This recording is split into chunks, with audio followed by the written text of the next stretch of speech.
All right, let's do this, gentlemen. So this is part 3 of the series that we're doing, and today we're going to focus on planning and preparing for projects on the farm. We're constantly doing projects.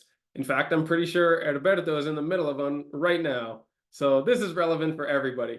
The idea here is to try and get ahead of all of the chaos so that things can flow smoothly. So let's start with the benefits of good planning and preparation. In general, if you do things right, we can start to save money by reducing waste and controlling inventory while projects are underway, but also while they're running and requiring maintenance. This helps to keep track of progress and get things done on time, which also contributes to saving money. You can reduce a lot of stress and overwhelm by having better control and understanding of all of the moving parts that happen during a project. And you can adapt your progress to your schedule. This doesn't just mean fitting it into your workday, but also when the inevitable variables come up and you need to react, if you have better planning and preparation ahead of time, you can fit the things that come up and the variables that happen in real time in with the progress of your project.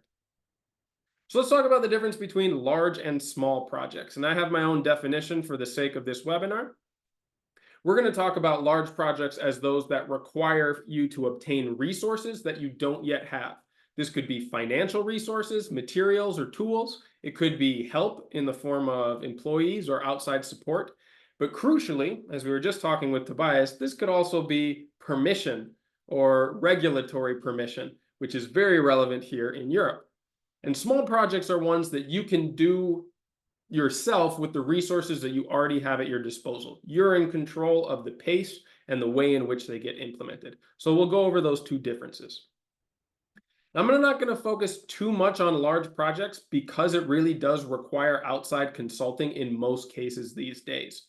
When we're talking about large projects, often need accountants, lawyers, bankers, especially here in Europe, to get these things done. So for legal considerations, we're talking about how does your proposed plan fit into local regulations? Now, we all have certain regulations in common as being part of the EU. The European Commission dictates a lot of what you can and can't do in farming across the entire continent. But there's also a lot of smaller regulatory bodies, in my case, the local town hall, that is holding me back from putting up fences in an area. Those are also just as relevant. There's another question, which is, does the project that you're doing fit within the business licenses that you already have? So just because you have a license to operate as a farm doesn't necessarily mean that you have a license to operate as a value-added producer. Let's say you wanted to put in a commercial kitchen and add value to some raw products that you produce on your farm. That might go into a different business license, and you need to check if the project that you are trying to do fits within what you already have, or if you need to apply for a new license. And also, crucially, are you liable if something goes wrong? If there is an accident, if something breaks, here we have a lot of litigious kind of a culture where everything can fall on your head legally if some accident does happen. And so legally covering your back is also very necessary. Financial considerations are, of course, important. Will the bank lend you the money that you need to get this larger project done?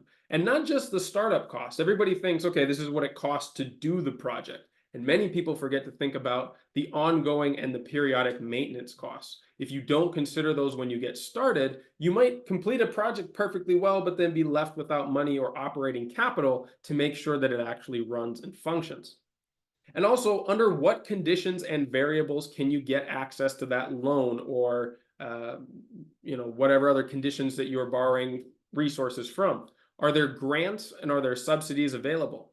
One of the good sides of having this very bureaucratic culture here in Europe is that there's also a lot of public funds or non-governmental funds that are available for rural development, for infrastructure advancements on farms, and many people don't know how to access these or even to apply for them. And so it can be really good to inform yourself. There's usually some governmental body that can help to navigate the options at your disposal. So make sure that you look into those before you plan on getting all of your resources from one source, like a bank. And will you need the money up front, or do you need to put down a payment first and be reimbursed? I have already received a couple of small subsidies that are relevant for rural development in my area. And they require that you actually buy things first, and then they reimburse you when you show the expenditure on a project. And so you still have to have enough operating capital, even if you get some of it back. And then, of course, what are the tax implications? This is another one that I see many people overlook. If you are putting in a large investment into your property, it's very possible that you will change tax qualifications, and this could mean that you pay a higher rate at later times. Make sure that you're prepared for the reclassification of your tax structure so that you can meet those costs as they arise. Now, some of my own considerations from experience. This is just something that I ended up talking a lot with clients as they get projects done, is don't underestimate the time that it can take to get planning permission. I will give you a perfect example from something that is currently happening to me right now. 3 months ago, we put in an application to get this permission for the fence that we want to put in.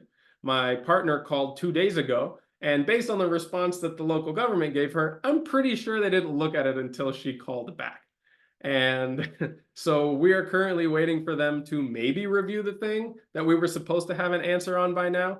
And from everything that I've heard from other people, this is not particularly unusual. So, give a lot of time. If you're thinking about something and it doesn't cost you anything to apply for the permits, apply for them on a whim just to see if you can get permission before the process even starts. Also, speak to local people who have done similar things. This will give you a more realistic idea of how long that bureaucracy can take and some of the hoops that you might not have considered that you will need to jump through from other people who have done similar things in similar areas or in similar jurisdictions. And of course, before making a big investment on your farm, definitely do the proper market research, the financial projections, the risk assessment, and an implementation timeline. Some of those things we're going to talk about right here, and I've got resources that I can offer to make that a little easier. So let's talk more about smaller projects. These are the steps that we can actually go through because we control the process. We already have the resources. We don't necessarily need outside permission. We can move things forward our own. These are projects like trying out new products or crops, trying new techniques or management, maybe building small farm infrastructure that doesn't require permits, or trying a new enterprise, depending on the legal structure. So let's go into the steps for planning and preparing your own projects. The first one is know your objective. This goes hand in hand with what we've talked about in the previous webinars of understanding your context, realizing the quality of life that you are pursuing by doing these things, and what it is that you require to either obtain or produce in order to get there. So why are you starting this project? What is the motivation for doing so? What are you hoping to achieve by accomplishing this project, by moving this progress forward? And how will you know if you succeed? This is a really crucial question to answer for the next portion, which is, how are you going to track your progress? What are you going to track or measure to tell if you have achieved your objective or not? What is going to clearly tell you whether or not, okay, we achieved this, we've met this checkpoint or whatever? And when do you need to get those measurement points and those data points for them to be accurate and useful? And we went over this in the first webinar about how to measure regeneration. Accurate and timely measurement is key to getting useful information that can inform your process. And what key actions need to take place? Every project is a long list of individual actions that get work done. I like to think of things in processes of things that need to happen, and then use those as the template for what materials you need, who's in charge, what tools you need, and things like that. So if you break your projects down into steps, then you can work on putting those steps in order. What needs to get done before the next thing is possible? And then define your time frame. Many projects are not useful unless they are done within a certain period of time.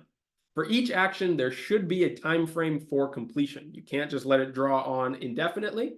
And if you do, it can prevent progress for the other things in the sequence that are waiting on that thing to be finished in order to be able to move forward.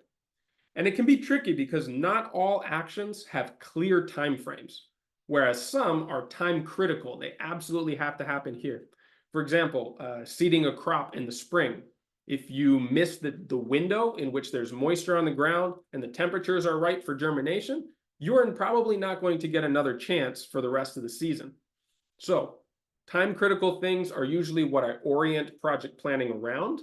You know that they have to get done within a certain time period. And then the other ones that are not quite as clear what time frame, or they don't have a defined time frame, those fit within the ones that have a clear time frame so that they get done in the right order. Then we want to identify the people who are responsible for each action. And this can make the process easier. If you're working with a team or even just a partner, splitting up the tasks that you're responsible for can really de-stress the situation so that you don't have to be the one person who has an eye on the details of everything. So you define this by who is going to be held accountable for the completion of each action. Ultimately, who is this going to fall on as a responsibility? And then the question is, do they have the ability to complete that task or to manage or delegate it? And this is for larger teams, of course.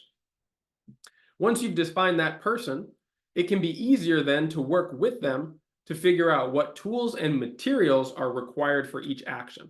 So let's use the example again of seeding in the springtime for a crop. You're obviously going to need the seed. You're probably going to need the machinery that's going to make that happen and the people who are going to operate that machinery. So let's keep it super simple. I know there's more complexity to it than this, but let's say you've got your materials, which is the seed, your tool, which is the machinery, and your person who's responsible is the person who's driving that tractor. So we'll use that as a template. So either the project manager or the person who's responsible for the action should then create a list of tools and materials. You walk through those in detail and the sequence in which they have to happen. Make sure that the person who's doing them understands that sequence and where to find the things that they need to get it done. And to anticipate even the smallest tool or material required, because if you get out in the field and you start doing something and you're missing something key, the whole thing can grind to a halt until you have to go back and get it. So making complete lists really helps out here.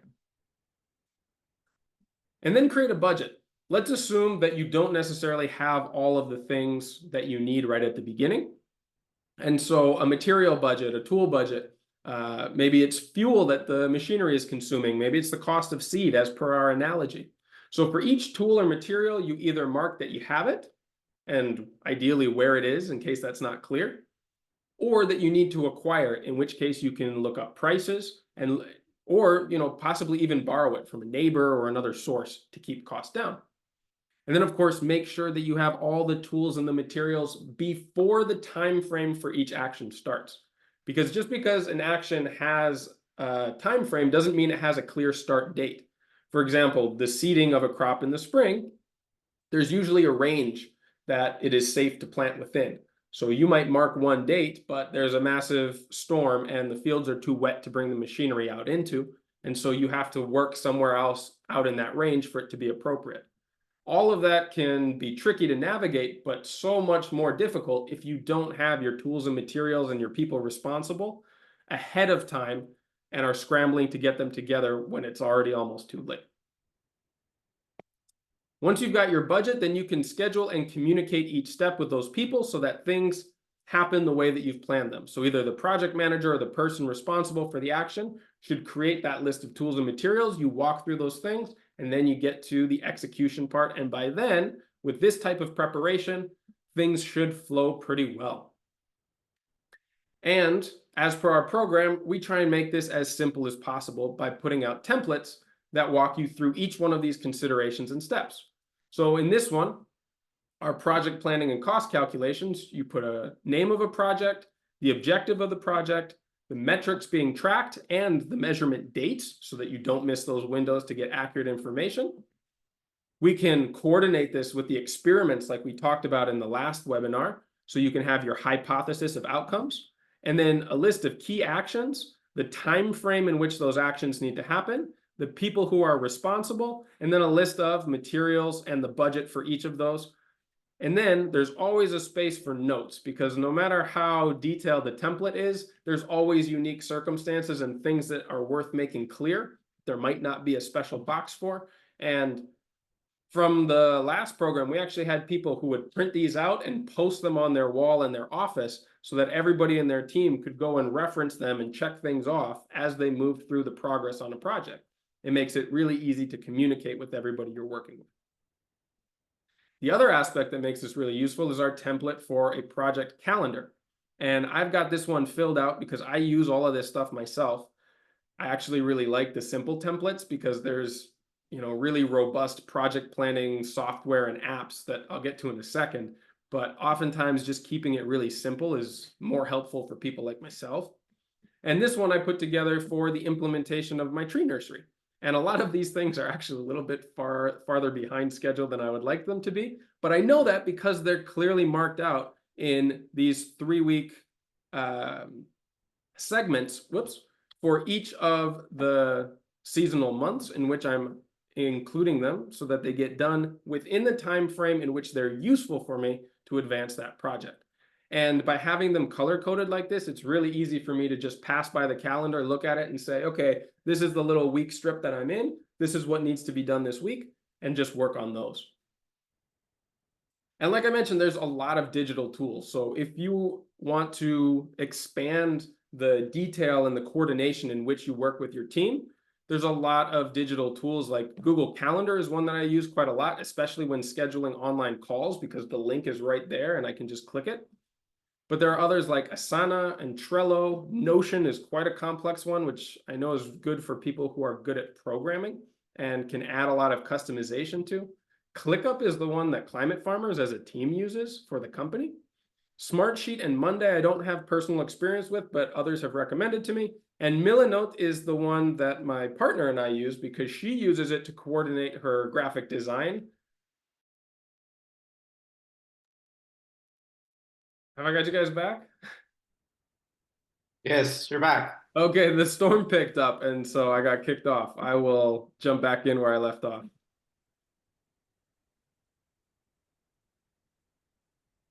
All right, I think I left us off where I was going over some of the different possible digital tools that have more robust project planning options and functionalities than the templates that we give. So if you want to go in more detail, the ones with the stars next to them are the ones that I have experience with, and the other ones are ones that people have recommended to me. So I recommend you check those out if you prefer to work with digital tools. Now, the last portion we're going to go into right now is contingency planning. It's all well and good to have a plan and prepare for a project, but you need to have a backup plan for when things inevitably go wrong. I think it's best to just start out with a mentality that mistakes and problems are going to arise, and instead of hoping that everything goes smoothly, have a backup plan or a contingency plan for those so that things don't fall apart. The first step in this process is to know your risks. We're going to break these down by environmental, operational, financial, and regulatory risks. Environmental risks are ones that we're all very familiar with. And the first one is to ask, where are your vulnerabilities? The most common ones that I've seen, especially in farm enterprises, are things like frost and hailstorms, flood or drought, and pests and disease. From there, we can look at how they might be eliminated or mitigated, or basically made less destructive. So there's options for frost and hail protection that may be more or less feasible depending on how vulnerable you are and how valuable the crop is. Irrigation and drainage infrastructure in your farm could help to overcome drought and flood risk. And plant health and protection products and measures can help to combat, if not completely overcome, pest and disease. And beyond that, you also need to think about if these things do happen and you do or do not have those protections, but maybe they're not adequate, how can you recover so that whatever you were trying to accomplish was not a complete loss? So what are your options for a yield or a product that can be salvaged if it's hit by one of these things? How can you recover ecological function if damage is done to your ecosystem? Let's talk about operational risks.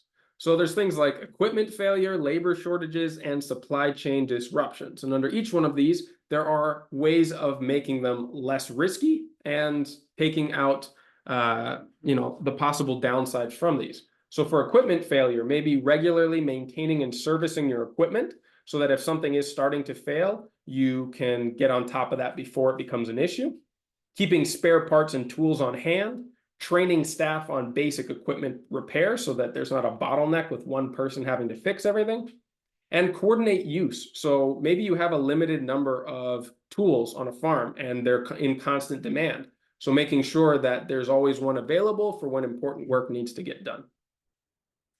With labor shortages, this is one that I hear about a lot, especially on larger operations where machinery can't take over some of the functions, where you need to build relationships with local labor agencies or communities for seasonal labor needs. If you really just have one high season and you need a lot of hands there at a certain period of time, these are really good options to look into. You can also cross-train employees to handle multiple roles. This is really important for small teams, knowing that eventually someone's going to need to take a holiday or have a sick day, or something might come up and they might not be available. If nobody else on your team knows how to do their job, you're going to be in a tight spot, or you're going to have to do it yourself. And where it's appropriate, you might look at investing in automation or labor-saving technologies. This is not my favorite option. Always leave it to the last, because I honestly think that we need more people working in agriculture and less machines. But in some cases, that's your best option. And with supply chain disruptions, things that very recently have happened in occasions like the pandemic, it's useful to diversify your supply sources to reduce dependency on a single source, which may fail at some point.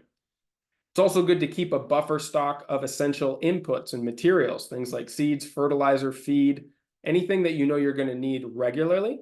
Having an extra quantity just in case a need arises or your supply chain has a bump in the road.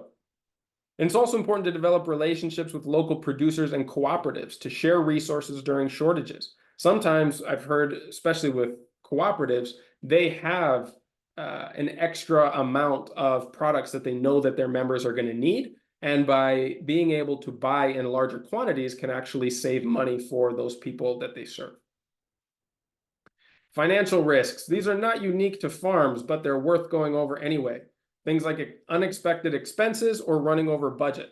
So maintaining a financial buffer, just like you would with materials, for an emergency fund. My experience in this was being a contractor, and the base amount that you would always have as an overdraft budget is 15%. And that's if you're seasoned and you're experienced in what you're doing. If you're taking on something that is new to you that you don't have experience with, I would always leave around 30% more than what you budget for as a buffer for those unexpected expenses. It's also important to regularly review and adjust your budget to reflect current conditions. I would really recommend doing this weekly, especially if you don't have much experience. Having a close eye on how money is leaving and coming in and how it's being invested is really important to avoiding running over budget and getting yourself into a situation where you need to perhaps take out a loan or not be able to finish a project for lack of financial resources. And also, especially these days, buy materials ahead of time to avoid price changes at later stages. This is something that I'm really trying to do with the renovation of my house because of how quickly the cost of construction materials is going up. Like, just with regular inflation from one year to the next, you could easily see 10–15% increases in prices on materials. And regulatory risks, everybody's favorite. The only thing I can say about this is that you should try and stay as informed as possible, because these things, depending on what level you're looking at, can change pretty quickly. Like the European cap only changes about once every 7 years, so that's not a great example, but in smaller jurisdictions like municipalities and such, these can change pretty quickly. And they might also be more flexible if you know how to communicate with the people who enforce them. So look about upcoming regulatory changes through agricultural networks and advisory services. These people are usually the most informed. Try and participate in local agricultural boards or committees to have a voice in policy making so that these things don't change without you at least having a say in it and voicing your opinions. Could make a real difference. And keep your farming practices flexible in order to adapt to new regulations. There's been a big movement, especially in regen ag, to invest mostly in movable infrastructure, things that are not fixed and could be moved from one farm to another or adapted easily instead of having a large sunk cost in big infrastructure that doesn't move and is not flexible. And of course, for those of you who haven't seen this yet, how we're making this information and the process available to the community is through the program, which is going to start in just under a month now. So the farm measurement and planning program is different from most online courses in that it is not knowledge intensive. It is a simple decision-making process that you can adapt to your own context and situation. It's it's meant to be customized, and we don't use a lot of technical jargon, especially not around regeneration. This can be a term that is alienating to some people, and instead we focus on health and a holistic version of health. As a result, there's no grading or certification, there's no complete or incomplete. Rather, we're helping to accelerate a learning journey for people who are trying to improve the health of their farm in a holistic way. We've got 5 steps that keep this really simple, and these steps go as a cycle. So you're always in a learning journey that is moving you towards where you want to go. We start by creating a unique context and using that as a guide to make decisions throughout the process. From there, we select metrics and measurements that will tell you whether you're moving closer to or further away to the goals and the vision that you have for your farm. We use those measurements to build experiments and management plans that we then test in the field. And we use our planning and preparation methodology, which we briefly went over today, to help to guide implementation and make sure that we de-risk the process. And then we wrap up by reflecting on the learnings, which help us to refine our unique context and move back through this cycle. And there's all sorts of support resources that you can tap into along the way. Part of that resource bank is connecting with other consultants or specialists. We have a large network of professionals in Europe, and we can get you specialized attention or advice in troubleshooting and ongoing support for long-term results. And of course, we've got the community. You can compare, contrast, learn, and grow with a huge group of other regenerative farmers around Europe who will help to share experience and guide your process and give you new ideas. You can also see what they're up to and the results that they're getting from their practices. You can get advice from experienced farmers, exchange contact and knowledge, and work on your learning journeys together. And we've also got ways of helping you to accelerate your learning with this process as a baseline, but then going into the specifics of knowledge building that might be appropriate for you. So we've got a large network of online and in-person farm trainings. We host workshops in the field with other organizations, and we can recommend other courses for in-depth understanding if that's appropriate for you. And the best way to sign up is through the link that I'll share in the chat in just a minute. And we'll get started around the 3rd or the 4th week of June. And I look forward to seeing as many of you there as possible. Let's see. All right, I'm going to actually stop the recording there.